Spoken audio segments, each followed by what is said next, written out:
Hello,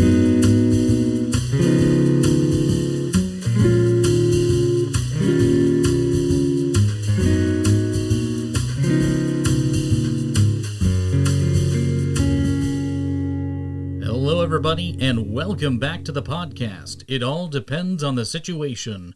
I'm your host, once again, Eric, and I am joined today by my co-host and wife, Ashley. Hello. All right. Kind of wanted to do kind of a spontaneous episode talking about retro video games and stuff from our childhood that's very nostalgic to us. Well, one of the reasons I wanted to do this is because Tomb Raider Remastered came out. Mm-hmm. And Tomb Raider was a massive part of my childhood. Oh, yeah. Huge inspiration. So that's why I wanted to talk about it. Yep. Hence why you always like going on adventures and traveling to places. Oh, of course. And your fascination, I think, with Egypt really stemmed from your favorite Tomb Raider game, which was...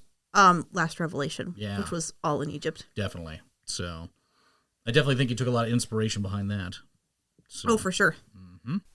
Yeah. For me, it was a completely different story because where you were allowed to play video games growing up, my parents were very strict, and I was forbade from even owning a console, at least until like my later grade school or early middle school years. And that's totally different than what I had growing up because my dad was a pretty big gamer, you know, back in the 80s, like when the Super Nintendo came out and even before that. Oh, yeah. Like I think he had an Atari at one point. My parents were never into games, though, so they were the complete opposite. Never got into science fiction, video games. It was, completely, why waste your time on this nonsense? And to me, that's like foreign. Yep. Because, well, I remember the Super Nintendo, like my first real video game that I got into, or the one that I really remember getting into, was Super Metroid. Oh, yeah. For the Super Nintendo. I loved that game. Yeah, I remember going over, I kind of feel bad, too, looking back. During my grade school years, because I lived kind of like an allotment out in the country, I would spend a lot of time going over to my friends' houses, and they all had video games. So growing up in the 90s, they had like Sega Genesis, Super Nintendo, even PlayStation and N64, before I eventually ended up getting, of all things, a Sega Dreamcast, which went defunct after a year after I bought it. So. And you're still salty about that to this day. Oh, yeah. I still am anti-PlayStation on a lot of things, even though they do have one of my favorite games, Dark Cloud. That's, might be in my pantheon of best and favorite games of all time. Well, and that's, again, totally different for me, because I remember, like I said, we had the Super Nintendo. Mm-hmm. We had a Sega Genesis, we had a Sega Saturn, we had an N64 at one point. Yep. I eventually ended up getting those things, but it wasn't until later on, almost towards the end of that generation of video games life cycles. Because I remember I ended up picking up an Orange N64 and a couple other things like that, and I did have Game Boys, so... Pokemon was definitely a big game we played back in the day. So that goes for both of us. Yeah, because I had the Game Boy Color. Mm-hmm. I had the green one. I eventually got a blue one. So, yeah, I had the turquoise color. Turquoise color Game Boy. I didn't buy it. It was a hand-me-down, I think from a cousin or somebody. We ended up getting that from. And me and my brother fought over... Back then they had the color cartridge to differentiate the different Pokemon games. We ended up inheriting red version. I ended up taking that over. My brother Ryan pitched a fit to the point where Dad was kind of forced to go out to Best Buy and buy him blue version so it could differentiate between me and him. But yeah, Pokemon definitely was a huge, big deal for me. And I actually used to go over to Sean's house and play it on he actually had like a Super Game Boy. It was like a little cartridge you fit into the Super Nintendo, and you put your Game Boy cartridge in there, and it played it on the big screen. And that, to me, back then was like mind-blowing. Instead of playing on a little black and white, you remember like the brick Game Boys? Oh, yeah. Like the old white and purple one? That's fine. I don't think I ever had one of those Game Boys. Really? My first Game Boy was a Game Boy Color. Huh. See, that was the same for me because I never had a Game Boy Pocket or any of the other stuff. And then Kevin had a Game Gear, which was way ahead of its time, even though it took like, a massive amount of batteries to power the thing. But it had like a full, LED screen or something like that? Actually full color. It was amazing. Huh. Okay, what was the Game Boy that came out after the Game Boy Color? It wasn't vertical, it was like horizontal. Yeah, the Game Boy Advance. The Game Boy Advance, that was it. Yeah, because I had a Game Boy Advance too. Yep. We ended up getting one after trading a Yu-Gi-Oh card of all things. So I think I ended up trading a card to Sean and ended up getting his old Game Boy Advance. But back then, the Game Boy Advance was getting ready to go through another generation where it's the Game Boy Advance SP. And that had like the illuminating screen behind it, which was significantly better. Yeah. So, and that's the real one you want to have because the Game Boy Advance is so dated. Well, what Pokemon Game Boy did you really get into? Well, yellow. Yellow is version. yours? I had red, and then I really got into yellow. Yep. Because I liked Pikachu. So Pikachu edition. That was my favorite one. Pikachu Special Edition. Yeah, I ended up getting into that, and then what's that gold version was my next gen for Pokemon. I got big into that one. So. See, I stopped. I never played any after Yellow. Mm-hmm. I didn't play any of the other Pokemon games. I did. So I kept on going until the Advance came out, and then when they came out with like Ruby and Sapphire, I kind of tuned out. And not to mention, by that time we were in high school, so other things were kind of taking precedence. So for me, it was sports because parents wanted us to do sports and everything. Mm-hmm. So yeah, and see, my parents were the opposite. Like they wanted me to be involved in things, obviously, but it wasn't like, oh, you got to do this, you got to do that. But they didn't care that I played video games. Oh, mine definitely did. Mine actually threatened to throw TVs out the window since we played so much. But here's the thing. You always want what you can't have. And I truly think that was embedded in me and my brothers, where we were so forced against playing video games that we began to crave it. Like, it was almost taboo for us to, like, you got like a secret little high going out and playing a video game somewhere. Mm-hmm. And that's probably what led us into getting as, crazy into games we did during our high school years. Oh, yeah, because didn't you say basically your high school years were just Oblivion? It was towards the latter half Oblivion, but towards the first half Halo, by far and away. Oh, yeah. So. But so, yeah, like with me, like I said, going back, I had the Super Nintendo, and obviously, like I said, Metroid. And what was so cool to me about Metroid was that it was a female main character, because, you didn't see that back then. Mm-hmm. And I'm like, oh, cool, she's a girl, you know. Well, originally starting the game, you didn't realize it was a female protagonist. No. And like when the first Metroid games came out, nobody knew until like you died and your suit busted off. Yep. And then a lady comes popping out and it's like, whoa.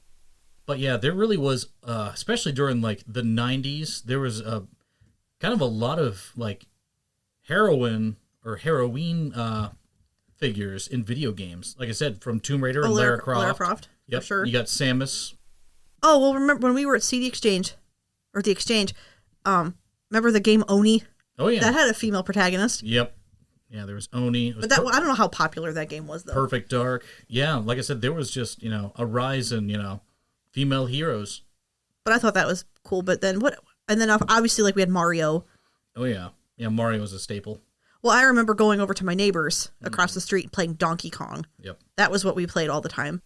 For me, my childhood consisted of going over to, it's like going from rags to riches in a lot of ways. I would go over to my cousin Andy's house, and he was like a whole generation older than me. Like, he was in his high school years and stuff like that, and he was able to, like, he had every video game known to man at the early 90s. Oh my gosh. And I got hooked on playing Sonic the Hedgehog. And Sonic, for me, still today, is one of my unsung heroes. I always loved that little blue hedgehog, and just seeing where, honestly, the series for Sonic really kind of took a downturn in the early 2000s and kind of made a resurgence as of late. And I love the movies now. It's really, I love the fact that it's finally made a comeback. Oh, the second Sonic movie, I love that movie so much. Yeah, it's good.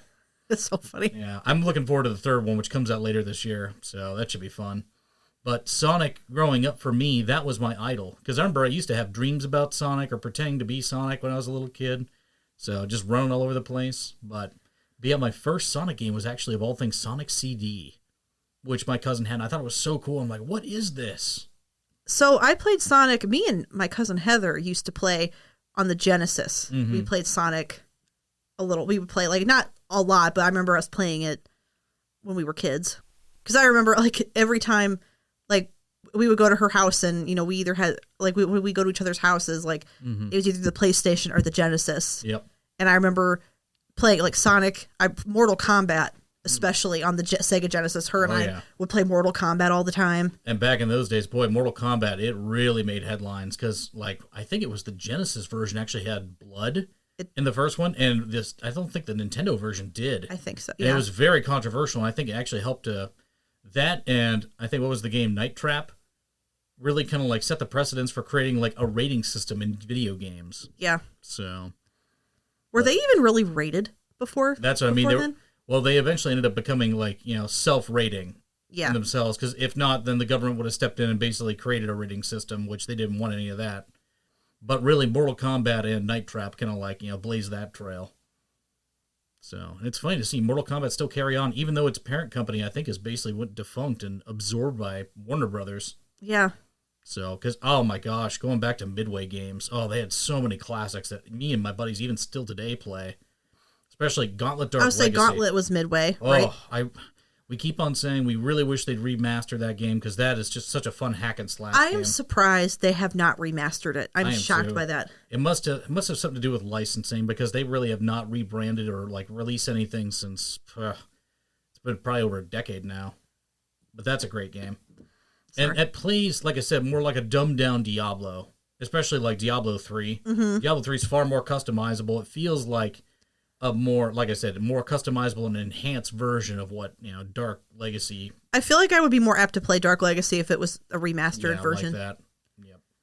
So maybe somebody out there will eventually remaster it, but I'd love that. Still go back and play that thing with my buddies from, every once in a while. Mm-hmm. I'm trying to remember some of the other great games. But yeah, for me, Sonic games were always kind of like, the quintessential game to always get. So, especially when I got the Sega Dreamcast, I had Sonic Adventure, Sonic Adventure 2 later on. And my cousin, Andy, actually burned a whole bunch of games. Like back when PlayStation first came of age, because I guess you could actually burn games. And he basically went out to rental stores and he was able to basically burn almost all the PlayStation games. We had a giant archive of them. So I remember playing Spyro the Dragon, Crash Bandicoot, Jet Moto. All those games were just awesome back in the day. Well, a game that I really got into that I know you never really cared for was Final Fantasy. Yep, that was a big one, especially Final Fantasy VII. Well, so that one's probably the most popular, but my first Final Fantasy game that I ever played was Final Fantasy IX. Because I remember me and my cousin Jake, we went to Roadrunner Video. Because every time he'd come over, my dad would take us there, and we would rent a video game. And we rented Final Fantasy IX. And I remember when we first played it, and like the opening scene was like this big floating ship coming in, and we were like, "Whoa, this is so cool!" Because the graphics were awesome. Oh yeah, and it looked so good. We're like, oh my god! And I remember I am almost positive we stayed up all night playing it. Yep. And well, that was back in the day. Like all the Final Fantasy games, like I remember like. Did they come on like multiple discs? 4 discs. Yeah, that was just nuts. So I know 9 did 9. I think 7, 8, and 9 were 4 discs.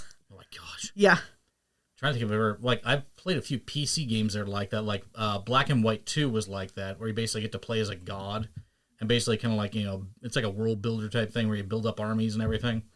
But I've seen games like that where it has multiple discs in there. So yeah, I remember it was kind of intimidating. We're like, oh my god. And we did eventually beat, like the funny thing is we had to keep renting it. Eventually, just to beat the game. Eventually we bought it, but we had to keep renting it because he would come over, we'd rent it again, and we're like, okay, we eventually did beat it, but it took a long time. And that's one thing that I really feel like is lost on current generations now is the video rental stores, because I really miss that experience. Because going out to, across the nation, people go to Blockbuster Video or some other video rental store like Family Video later on, Movie Gallery, and go rent games. For us, in our part of Ohio, there's a place called Video Safari that, honestly, good luck looking it up because it's almost like a Mandela effect. You can't find anything about it. Well, wasn't it only like a local, like there were only a couple of them? Yeah, only just a few. But honestly, it was the coolest thing ever because the entire aesthetic was like you're going through a safari. And in particular, they actually had arcade games there. And I remember arcades being like all the rage in the 90s. And one game in particular was really cool, was Hydro Thunder. I remember playing that with me and my buddies. Oh, yeah, didn't you and your friend James? Yeah. You played it? We would both go, I don't know if it was Video Safari itself, but I know places that actually had the Hydro Thunder machines hooked up. You could hook up, I think, up to 4 of them together, and you could race each other in these hydro boats. And I remember sitting in that like turquoise blue seat, and you have speakers right behind your head, and you could just feel the rumble of the engines. It was so cool. And they give you like a little throttle and a button to boost. That was just such cool experiences. Well, speaking of arcades, that was something that my dad and I used to do. So at the old Rolling Acres Mall in Akron, there used to be a game room. It was on the second floor. I remember exactly where it was. And we would go up there, and we would always play House of the Dead. Yep. Like, because shooter game? It had the guns, and like basically like it had zombies and monsters in it, and we would play. Those were all the rage too, just shooter games. But we would stay there for a long time, and I remember we beat the game a few times because we played it so much. Now that's dedication. Yeah. Do you guys get any tickets from it? I think so. Yeah, But I remember, going to Rolling Acres, and like I think that's where I remember Mortal Kombat. Tekken. That's another one that another fighter game. Super nostalgic for me. Well, seeing as I just bought Tekken 8 and getting back into Tekken and going down the rabbit hole. And you've always been better at fighting games than I have. So well, I always got into Mortal Kombat, but you got into all the other stuff. Well, and speaking of Tekken too, like I played Mortal Kombat, but thinking about it, I probably played more Tekken 100% growing up than I did Mortal Kombat. But we went and bought 3 of the Tekken games yesterday? This past weekend we basically went on like a Tekken binge, so going down the nostalgia trail. Because I bought 3, 4, and Tekken Tag. And apparently Tekken 6 and Tekken 7 have been like panned by a lot of critics. So from a lot of the reviews we've seen, it's just kind of like, oh wow, wonder what happened. But I think, my first Tekken game I ever played was Tekken 3. I've never actually played Tekken 1 or 2, which... Now, did those come out for the PlayStation, or was that predating the PlayStation? Well, they came out for the arcades first. So and probably PlayStation. From what I looked up, it went right to the PlayStation. Hello? Hello? Oh my, it appears I've stumbled into a podcast. My name is Professor Brownwood, the foremost Pokemon researcher and photographer, world-renowned. While I have your attention for a minute, I'd like to tell you about a new audiobook that released on Audible. It is called 50 Things to Know About Pokemon Go, A Trainer's Guide, written by author Sarah Lynn, and narrated by me, Professor Brownwood, and also known as Eric Brown. It is the ultimate quintessential guide to your Pokemon Go journey. So, if you get a chance, please check it out. You'll be glad you did. Farewell for now. Now, where am I supposed to go?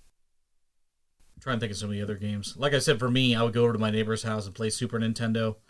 Me and Sean would just laugh hysterically playing F-Zero for the Super Nintendo. And for some reason, we would just go full speed on that thing, go off a ramp, and just like explode the F-Zero cart like going out of bounds all the time. We just laughed our butts off. So I don't know why, but that's like a core memory I have from video games. Well, and I remember growing up too. We were one of the we bought an N64 when it first came out, and the boys in the neighborhood were like, "Oh, you've got an N64? Can we come play it?"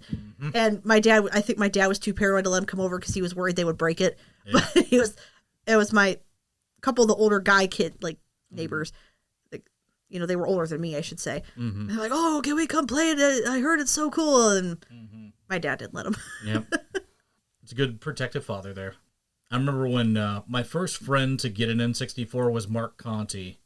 And he, it kind of stinks too because he ended up playing the game so much like Super Smash Brothers to me was just mind-blowing. Oh my god, all these Nintendo characters all in one game and it's just a free-for-all brawl. Great. Every time I tried to go over to his house, he wouldn't want to play because he played it like crazy. So he got burned out from it. And I'm just like, please, let's just play a little bit. Come on. And that is a game I never got into. Super Smash? Oh, yeah. It was a classic. I know it's a classic, and I know, the 10 people that watch this, oh, how could you not play that? I didn't... You ever played Mario Kart? That was another one. I used to play Mario Kart. I never owned it, but I remember... Actually, so my friend growing up, named, my friend Sarah growing up, she had an N64. And actually, she was the one that introduced me to Mario Party. Oh. And Mario Kart, that game. Oh, and the other game her and I used to play on the N64 was GoldenEye. Oh, yeah. That was a classic. I loved that game. That was like Halo before Halo, because you could put 4 people on an N64 and basically just do like a shoot-'em-up type of thing. And I almost mentioned that on the pod we did about Halo, about how it does kind of remind me of GoldenEye. It does. The split screens. It's basically the precursor to before Halo. And honestly...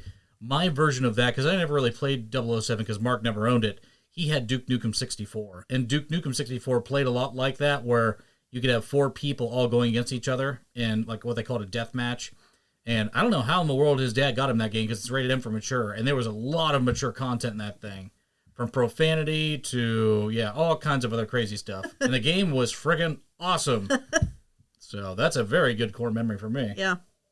Yeah, that's probably a core memory for me too. Is going over to her house and they had she had a downstairs den area. Oh, cool.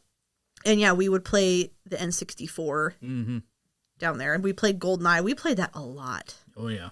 Yeah, for me, I played probably Sonic Adventure. When I got my first Dreamcast, Sonic Adventure is a game I played a ton. And it wasn't until later on that I found out they came out with a Mario Party equivalent with Sonic characters called Sonic Shuffle, which I got big into that game, and a lot of my friends really disdain that game. It's not that I disdain it. Mario Party flows a lot better than it does. Sonic Shuffle does. There's definitely no doubt about that. But it's still like one of my favorite party games. So, even though it's kind of half-baked.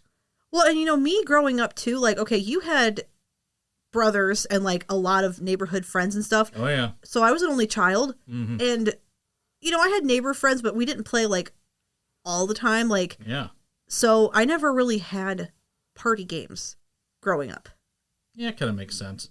But still, you could have had, like, your cousin over, because your cousin was your age and stuff like that. You guys could have played 2-player. Well, so what me and Heather would do,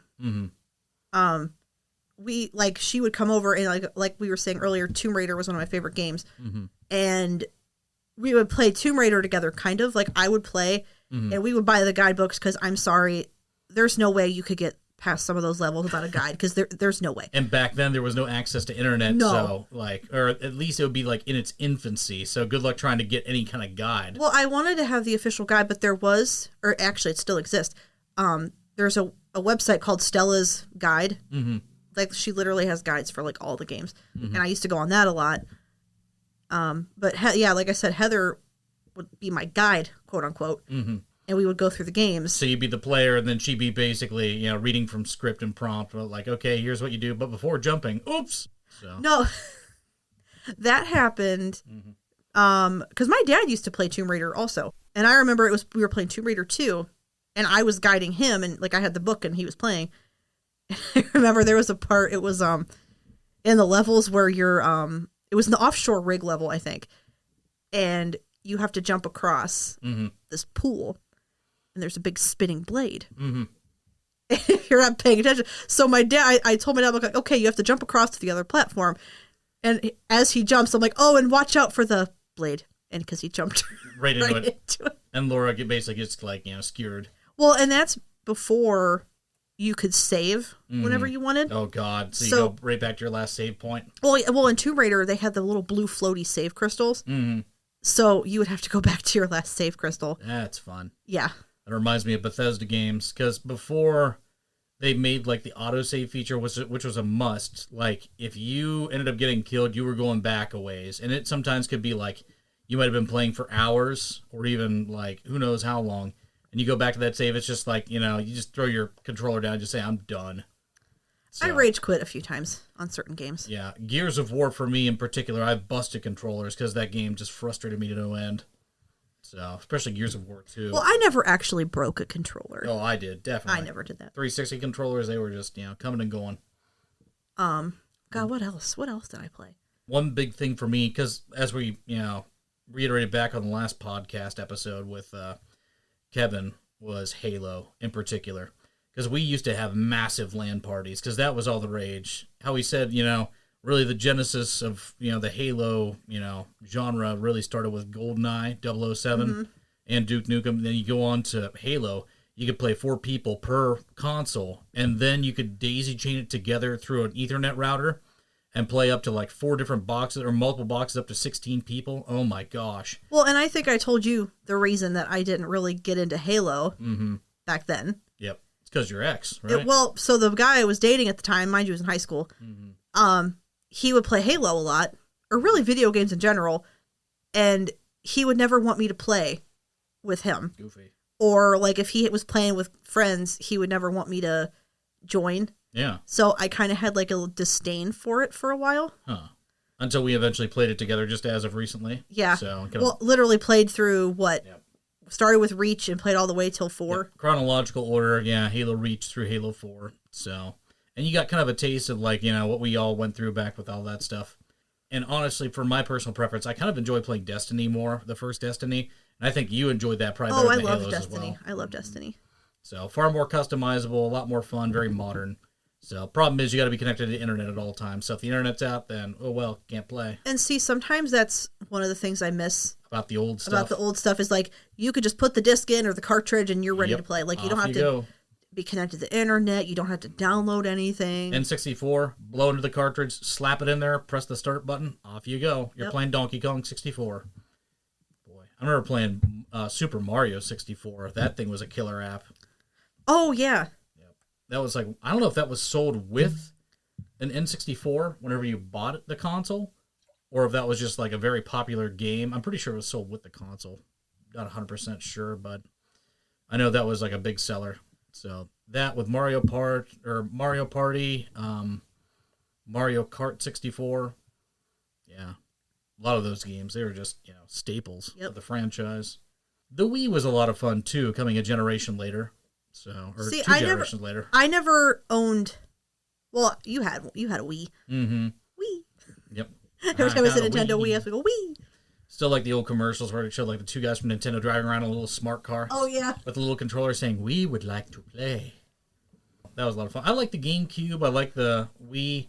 Nintendo's always been kind of like the fun console. Is the way I look at it. And then Xbox and PlayStation are kind of slugging it out for next gen performance. Well, the last video game system that I quote unquote bought was the PS2 because it wasn't until you bought a Nintendo Switch with your Target card.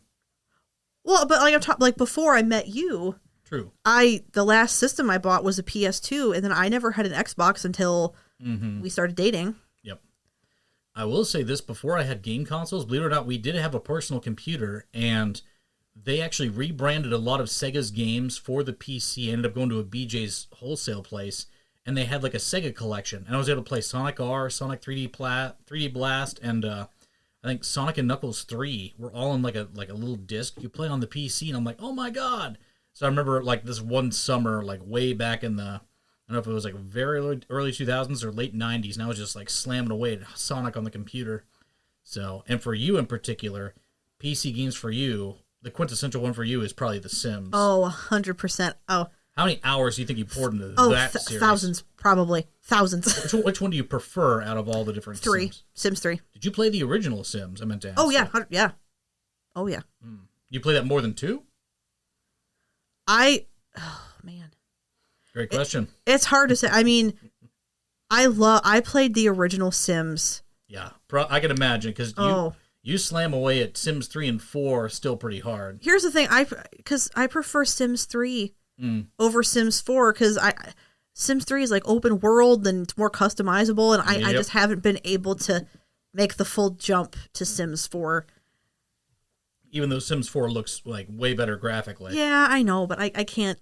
Yeah. I still love the Sims 3. Can't quit Sims 3. I can't. Especially when they have a Steam sale of 85% off the entire bundle collection. Oh, God, yeah. Did we buy that thing for like, what, $30? We did, yes. Oh, I love Steam sales. It's so good. But yeah, I've probably... Yeah. I've years. Poured so many hours. The amount of hours you've poured to Sims is probably equivalent to what I've poured into Elder Scrolls. Oh, I'm sure. Because like you made a reference to before, my senior year in a nutshell in high school was basically get done with football or get done with sports, come home, and play Elder Scrolls Oblivion. Like, so many nights. Oh, I remember playing the first Sims game and tying into Tomb Raider again. I made a house that had all of the Tomb Raider characters in it from the first game. But like Lara Croft, I had her butler, I had Natla, I had Larson, I had Pierre, and like the skateboard kid. Like those were the villains in the first one. Like I had all of them. And back then, like you build a house and it was just like this big giant rectangle. Oh yeah. I was gonna say it's Sims 1, probably like barely any graphics, everything's very pixelated type of thing. It was still so fun though. Oh yeah. Well, it's a life simulator. It was so fun. For me, something similar to that, which I kind of got into, which, believe it or not, was actually on a console, was for the GameCube, Animal Crossing.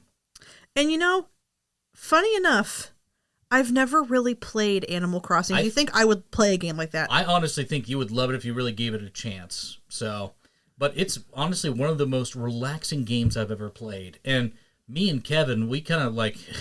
Because it came around like shortly after Halo did as well, and we both picked up a GameCube, or at least I picked up a GameCube, and yeah, we just started playing away at that. And my youngest brother, Jeremy, really took a liking to it, too. So Animal Crossing is kind of a big thing with all of us. So we actually used to make our towns like Disney themed. So we'd have like Animal Kingdom or Epcot, we would call like. Oh, I remember you made a town called Epcot the one time. Yeah. And we'd travel back and forth between them because you could get like different things. Like every time you start a new town, you get like a new fruit tree or something like that. So, and I guess the fruit was worth more in different games compared to your base game. So whichever one you started with. So if you planted a whole bunch of trees, it's all involved. Yeah. So basically you're like a little squirt running around everywhere. Trying to catch fish and catch bugs. Which, again, you think it'd be something I would like. Yeah. But I've not played it. I don't know why. Yeah, give it a try sometime. We've got the copies of the game. They're great. Especially the GameCube one. The one thing I always wanted to get was this thing called Action Replay. Kind of like a Game Shark for the Game Boy. Where it kind of like, you activate cheat codes and it can like, load stuff in your game. Apparently, one thing I always thought was cool with Animal Crossing for the GameCube was at the end of every month, there's like a raffle that the local guy... I think his name is Tom Nook. He has like his own little shop there. He has a raffle for actual NES, like original Nintendo video games that you can play within your game. And to me, that was mind-blowing back then. Like, oh my god, a game within a game. So you could play like the original Donkey Kong or Excite Bike within Animal Crossing if you won this raffle. And I'm just like, this is great. And if you had an Action Replay, you could actually punch in a code to get, I believe... other Mario games, like the original Mario and the original Zelda game, you could play within Animal Crossing. And I was just like, oh my gosh. Because I don't think you can get it in the base game until you at least load it up with some type of cheating software. Either it's a Game Shark or the one I keep on here about Action Replay. But they go for like over $200 now. Oh, I remember. Yeah, you've told me about those before. Yeah, every one I find, I'm like, yeah, forget that. So, but I'd love to get my hands on one. That'd be great. But I really think you should give Animal Crossing a try. I think I will. Mm-hmm. Don't play, what is it, City Folk, though. Because apparently, like, that thing actually has a broken bug where if you run around too much, there's, like, a bunch of green grass that's, like, all over town. And over the course of time, if you run enough, it'll actually just turn brown, and they never fixed it. So your entire town, over the course of time, will just turn brown. Oh. So it's really clunky. Although there's a cool component to the game because you can go into a city and like go get like a haircut and all kinds of other crazy things. There's other shops there. So it's creative. I'll show you. Animal Crossing was a big one for me. Let's see. What other games did I play as a kid? Oh, okay. Totally opposite end of the genre spectrum here. Horror games. Oh, yeah. So... that really wasn't my cup of tea, but I know you really got into like... So going from sweet and innocent Animal Crossings to horror. Yeah. Fantastic segue. I know.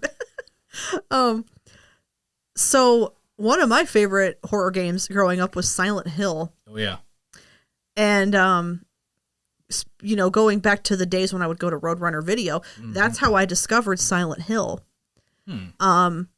Because I rented it on a whim. Oh, what's this? And my parents didn't pay attention. You know, they didn't know what the rating was. And I'm like, oh, this is so cool. Like, it was just so ominous. And foreboding. And I think that's why I liked it. Yep. But, Silent Hill is the one where it's like everything in the town's very misty, right? Everything's like covered in fog. And in the first one, you have, I think in the second one too, and actually quite a few of them, you have this radio that plays static when the monsters get close. Oh, God. So I remember playing the first one. So you're in this dark, foggy town, all these weird noises, and all of a sudden you start hearing the static. And the monsters come out, and I remember like being freaked out, but I'm like, oh, this is so cool. So I played the first one. I will still say Silent Hill 2 is probably one of the best games ever made, like in any genre. Like, it is so good. Is that the one with Pyramid Head? Yes. Oh, yeah. That's where Pyramid Head came from. Yep. But the storyline in general, just it's phenomenal. I think we ended up getting the remaster of that one, which I don't think we've actually played through together. No, I haven't. So we could probably get cracking on that. Silent Hill 2 and 3 were probably my favorites, but hands down, Silent Hill 2 was amazing. I didn't really get more into horror games until as of recently, because we both got into Dark Pictures Anthology by Supermassive Games. The company that made Until Dawn, and I think it was the more latest one was The Quarry, which both of those were fantastic. Dark Pictures, a lot of them are kind of hit or miss with stories. Like, some of them are very jump the shark. Especially, what was that one? House of Ashes. That was kind of like, what the heck? That took so many twists and turns. It's like, what is happening? So, by far and away, my favorite was Little Hope. Because that one made it feel like you were going to like the Salem witch trials. Yeah. And like you actually thought there was like a witch that was like, basically, trying to curse this entire town. You didn't know what the heck was happening. That was great. So that was a fun little horror game. I played Resident Evil also. I never played it. Never played it at all? Nope. So yeah, I played Resident Evil. I did watch a playthrough of Markiplier, I think, with a Resident Evil later on. Was it like Resident Evil 7 or 8? I think it was 7. Biohazard? Yep. So we watched him play through that. That was actually a lot of fun to watch him kind of like, slog through that game. I owned the Code Veronica game for Resident Evil.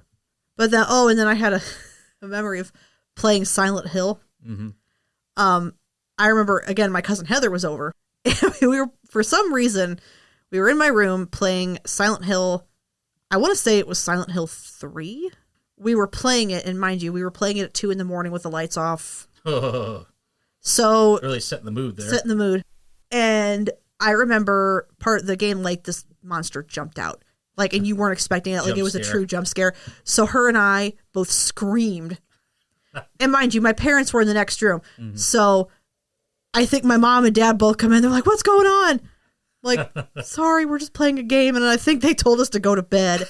But yeah, scared the wits out of them. Oh, no, it was the part with the the mannequins. That's what I mean. You almost kind of have like a subliminal fear of mannequins even to this day from the game. Absolutely. And yeah, it was the part with it was Silent Hill 2 with the mannequins. Because you go in this room, it's full of mannequins. Oh yeah. And very uncanny valley type stuff. Well, then one of them, you turn around and it's in a different position. Mm-hmm. And then you turn back around, you turn around again, and it moves, and then finally it just like jumps out at you. Yeah. And it scared the crap out of us. Yeah. Kind of reminds me of Layers of Fear a little bit too. Because that's another one where it was just kind of like, yeah. All kinds of stuff jumping out at you. Ugh. So, yeah, like I said, I got more into horror games when I met you, and like, we played some together and watched some playthroughs of a lot of them. Yeah. But yeah, I definitely liked horror games growing up too. What was the one I played? Oh, Fatal Frame. Oh, yeah. That was a good one. That was a good one. I played Fatal Frame. Oh, what was the one with the dinosaurs? Dino Crisis. Dino Crisis. It kind of reminded me of Resident Evil, but with dinosaurs. My friend James had that game. I remember he showed me that. I'm like, oh my God, there's dinosaurs in this thing. Yeah, I remember playing. That's another one I rented a lot, was Dino Crisis.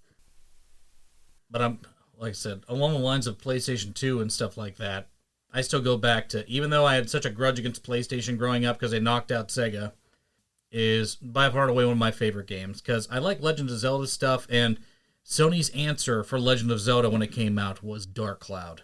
And Dark Cloud... Oh, yeah, you love Dark Cloud. Oh, my gosh.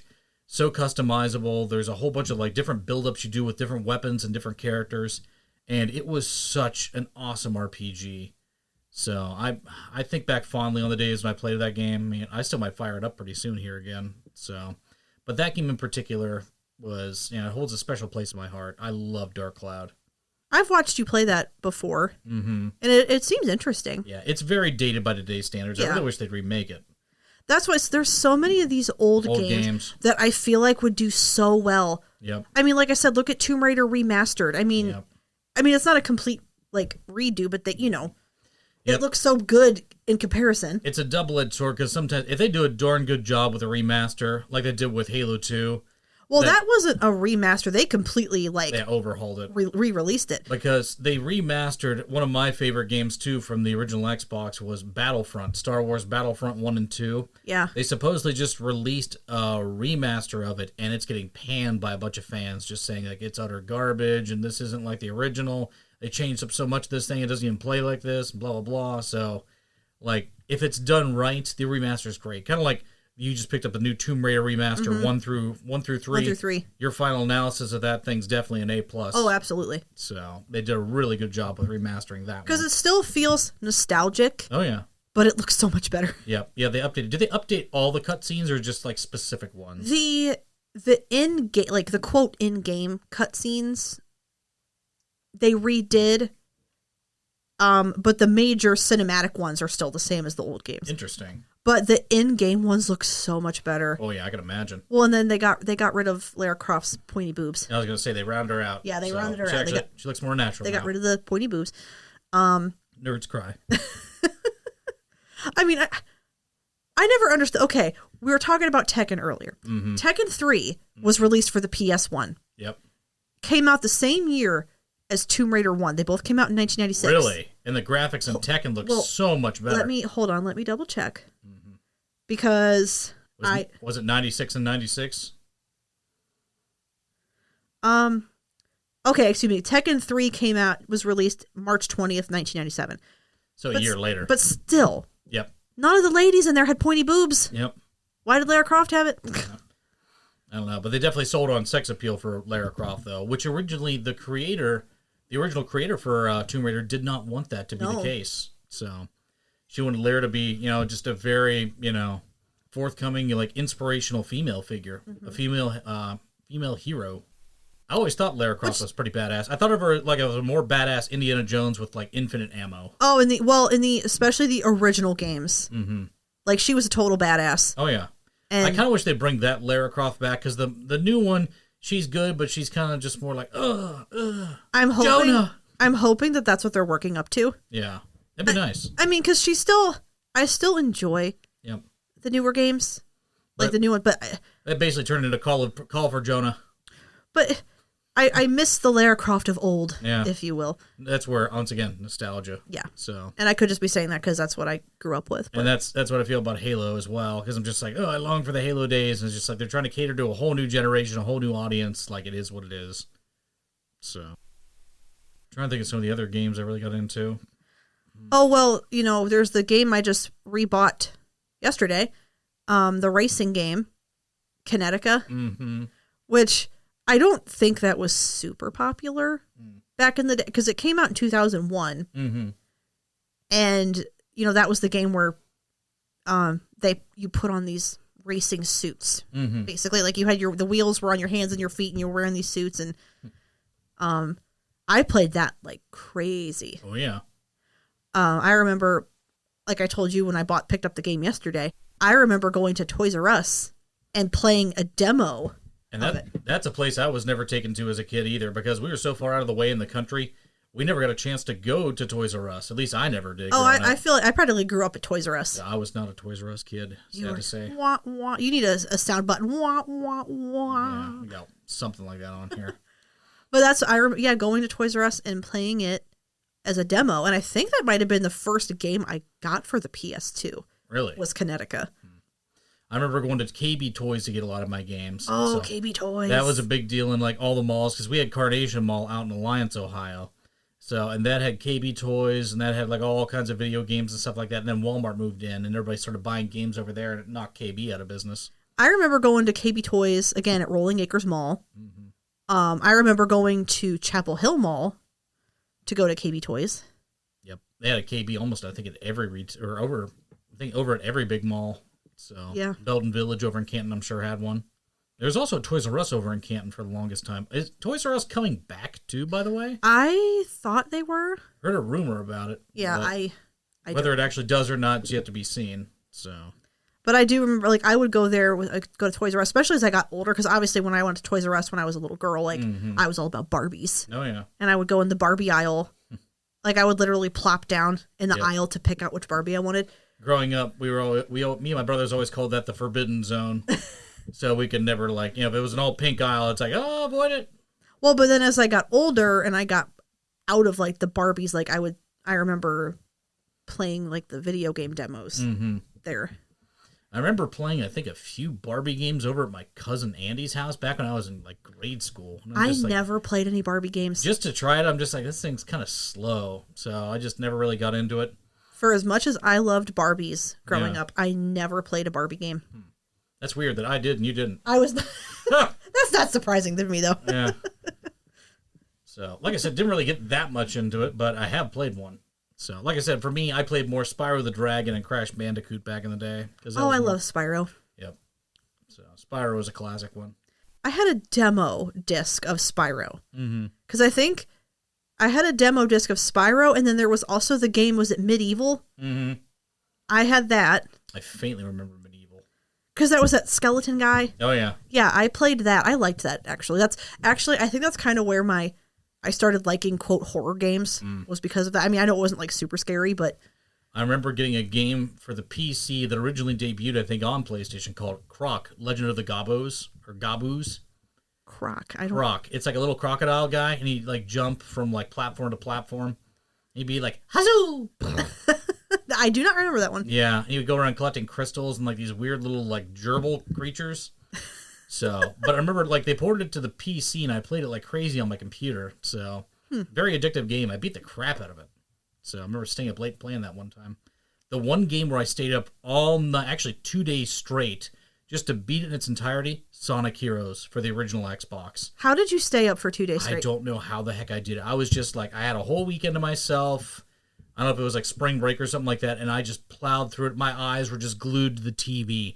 I sat there and like looked at like the minutes that ticked by. I beat every single like there's 4 sets of different like character teams you need to beat it with, and then there's a final boss. So I basically beat all the different teams, stayed up for literally 2 days straight, and then I slept for like a whole day and a half. I was just zonked. Well, like what I was talking about earlier with Final Fantasy IX with me and my cousin Jake. Mm-hmm. I remember I think there was a lot of Surge drank that night. Oh yeah, that's actually what when my cousin Heather would come over. Mm-hmm. Yeah, when we'd stay up and play games, it was we would drink Surge and Vanilla Coke because I think Vanilla Coke had just come Vanilla out. Coke, I remember that. So we would drink Vanilla Coke and have Surge, and I drank those at the point of dehydration over Boy Scout camp back in like what was it, 6th grade? So her and I were talking about it like because her and I want to have a game night, a retro game night sometime soon, and yeah, do it. We were talking about having Surge, and then we used to eat those tortilla chips called Tarangos. Oh yeah, I wish they still made those. Because they were in that like triangle-shaped can. We always would get those. I remember back at the release of Halo 3, the hype behind that game was nuts. And the one big thing that even a lot of Halo fans today like harken back to, even though they never got to experience it because they were too young to experience it, was Game Fuel. Halo 3 Game Fuel. It honestly, you guys aren't missing out on much. It tasted like bubblegum water. Was it good? I thought it kind of tasted like, wasn't there one of a Mountain Dew that tasted like gummy bears? Yeah, I swear it tasted like bubblegum water for some whatever reason. I'm just like, it's not that great. So, but I remember we bought a whole bunch of cases for that for the release of Halo 3 at midnight. And I remember we played all 4, I think it was me, Kevin, Bernie, and someone else. We played all 4 players campaign, which is really unique for a Halo game. Because the first player is Master Chief, second player is Arbiter, and there's like 2 other random elites, like a red and a blue one that like player 3 and 4 play as. And we beat the game that night. So, and we did that for a lot of different Halo releases. So I remember also getting the orange Mountain Dew. What was that called? There was the orange Live Wire. Is that it? Yeah, I think. Yeah. Yeah, the orange Mountain Dew. I think it was Live Wire. We would get that too for staying up late. Not to be confused with Lime Wire. Oh God, LimeWire. Mm-hmm. I'm almost yeah. Those were the 3 drinks of choice when we would be staying up to play games. Live Wire Mountain Dew. Oh. Yep, orange. That's it. Yep, that's what we used to get all the time. Mm-hmm. Now, do they still have Code Red? I think that was the only one that's lasted the test of time, because before, they went through all kinds of different flavors of Mountain Dew through the years. Didn't they have the blue Pepsi? They had like a Voltage, blue Pepsi, Pepsi Crystal, and a couple other different things. It's funny what talking about old video games makes you remember about things of the times. Mm-hmm. So, the different things, like, okay, did you ever have a Tamagotchi back in the day? Oh my! I collected. I had several Tamagotchis. I had several Gigapets, and I remember I had it was from Toy Story. Mm-hmm. It was Buzz Lightyear's ship that had one of the little aliens in it. Oh, yeah, and I had I must have had like 6 or 7, and I took them everywhere, everywhere. I remember. I think I might have had a Tamagotchi mom that I picked up from like a gas station. So I had one Tamagotchi for a while, and then I actually had a Generation 1 like Digivice for Digimon. And I actually really got into Digimon back when I was a kid, like right around the time I got into Pokemon. So, but Digimon, me and Kevin, I think we had our little, it was like a pedometer thing. He basically walked around the neighborhood, and our neighborhood was big enough where we were able to like do So it's kind of like, it was kind of like Pokemon Go. Yeah, it was like Pokemon. Sort of, before it was Pokemon Go. It was like Pokemon with a pedometer, basically. Is the way I kind of like viewed Digimon. But like, yeah, you would basically walk around, level them up, and if you didn't feed them or let them crap enough, they would just sit there and die on you. Yeah. So, much like an actual pet. Well, and I had, because I think I got more into Gigapets than Tamagotchis. So I think I had a couple Tamagotchis, but I had a lot of Gigapets. I thought those were so cool. Oh, yeah. They were all the rage back then. That and Pogs. I never got into the Pogs. Yeah, I had a few different Pog things, but not like, I didn't go crazy over this stuff. So I got more into like the Pokemon card game and stuff like that. That was another big one. Well, I got into, like, I didn't play the game. Mm-hmm. I just collected the cards. Yep. And I still have my Pokemon card collection to this day. The one Pokemon game that you were robbed of, because, you talk about me being robbed and not being able to experience Toys R Us as a kid. You never got to experience Pokemon Snap for the N64 back when you were a kid. Because you love the next generation Pokemon and Snap game. And I don't know why I never... I think it was because I've had periods through my life where my gaming waned, if you will. And I think that was one of those periods where I wasn't playing games as much. See, to me, that was shocking because you were big on the N64, and that was like a quintessential N64 Pokemon game. Yeah. But for me, the big one was Pokemon Stadium. That game was revolutionary because that's one where you could take a cartridge and your Game Boy game, plug it into the back of your N64 controller, and suddenly your characters that were 2D on that little Game Boy device is now popping up 3D in all of its glory on your big TV. Yeah. And you're sitting there slack-jawed like, oh my God, the graphics are amazing. They're doing 3D attacks to each other. Oh, our little grade school minds were just getting blown. So it was a heck of a leap forward. Pokemon. Still never played Pokemon Coliseum, or at least beat it. Is that the one you were trying to look for, but it's kind of $200 plus? Yeah. Everywhere you look. That's one thing my baby brother Jeremy ended up saying to me at random one day. He ends up sending me a message, and he's just like, Eric, thank you so much for buying all the games you did back in our younger days. Because he said now the prices for these things are outrageous. Well, and I went to go look, and I'm like, oh my God. Well, look at when we saw the Silent Hill 3 game yesterday, $205. Right. Holy crap. Looking at all that. All the old Pokemon games are going for like $70 to $100 a pop for the Game Boy. I'm like, are you kidding me? I couldn't get over that, though, when I saw that game. I'm like, how can that be $205? Mm-hmm. Especially when it's got the case and everything. Oh, yeah. And that ticks me off because I remember it was my freshman year, and one of my friends who was a senior, he wanted to borrow my Silent Hill 3 game. Oh, no. So I let him borrow it. I'm like, okay, cool, because, he liked horror games, so I let him borrow it. And, it came with the soundtrack to the game, which was awesome, by the way. Mm-hmm. And it had, a bunch of extra stuff, so I let him borrow it. And I remember I went to his graduation party, and I'm like, hey, can I have my Silent Hill 3 game back? I really like to play it again. He's like, oh, I haven't beat it yet. I'm like, okay. That was the last time I ever saw him, and that bastard probably still has my Silent Hill 3 game. That or he probably sold it because... I got another friend of mine, or I guess former friend, but I refer to him as he who will not be named. I lent him out my original Dreamcast, all my games, I had all 4 controllers, because when KB Toys went defunct, all the Dreamcast accessories went on the super clearance discount. I bought up everything. I had 8 different controllers. I had specialized, little adapter pieces that would allow your Dreamcast to plug in the back of a coaxial cable instead of AV cables. I bought a whole bunch of that stuff. Let him borrow it. He never returned it to me. Speculated they might have hawked it for drugs or some other type of money. He probably did. So, but he will not be named on this podcast, but that guy owes me big time. So we both have been robbed of some of our favorite games. Yep. But I'd say, one thing's taken from you, you're given so many other good things. So... Well, now if I want to buy Silent Hill 3, it's $205. Well, here's the thing. I don't think you need to buy it because we bought a bundle pack that has Silent Hill 1 and 2 for the Xbox, or Silent Hill 2 and 3 on the Xbox.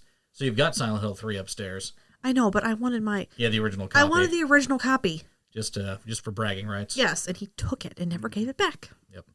Who knows? Maybe we'll get one in the future here, just at random. Maybe. Token gift of appreciation.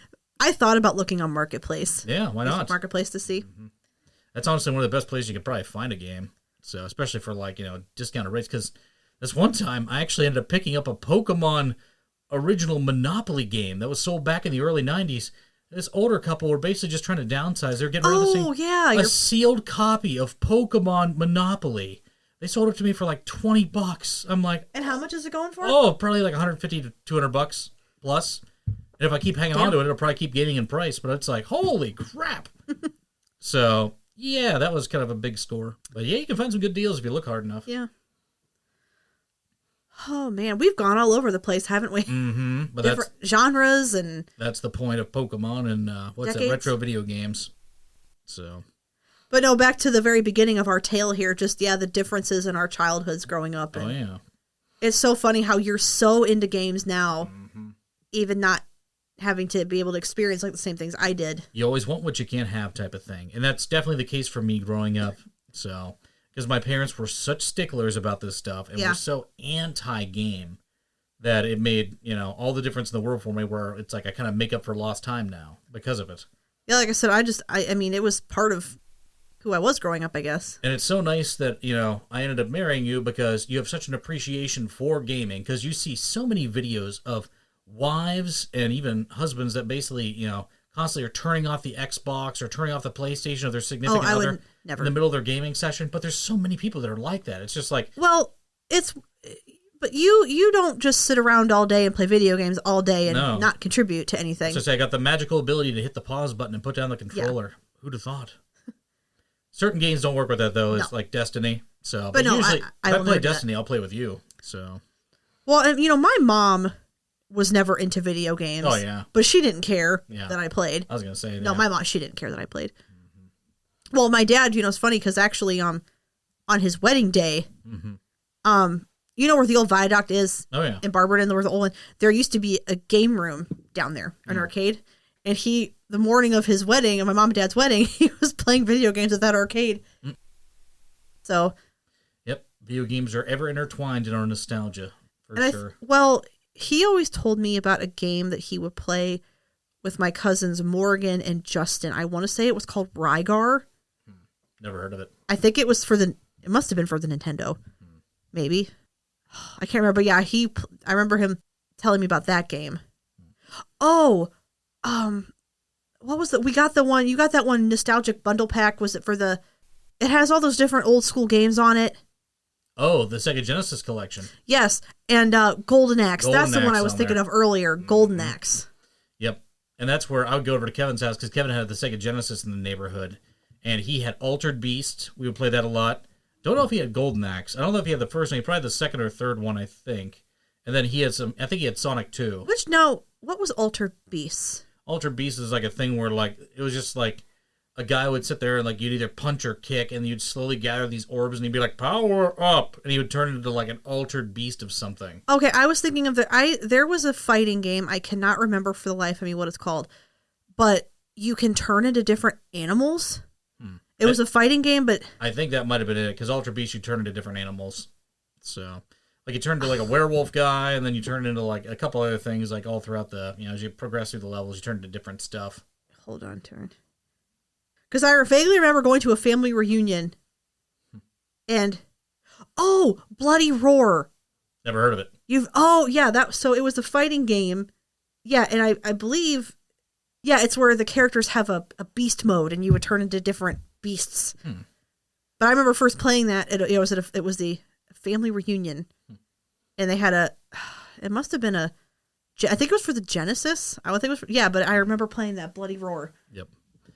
I remember playing, because I think my GameCube, when I first got it, going on a different route here, the GameCube I ended up getting back in 2003 was a cool bundle GameCube that came with a Legend of Zelda retrospective pack that came with Ocarina of Time, Majora's Mask, a sample of Wind Waker, which was new at the time. And I remember going back and playing Ocarina of Time and Majora's Mask like crazy.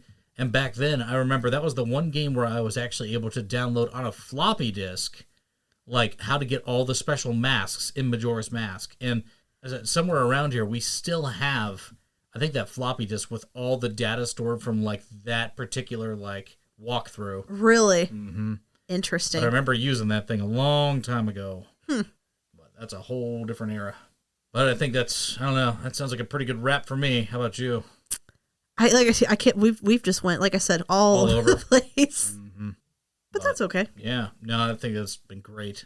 So, but yeah, we'll probably wrap it up here. So thank you everybody for tuning in. So, and we'll see you in the next pod coming pretty soon here, I imagine. Yep. So Bye. take it easy.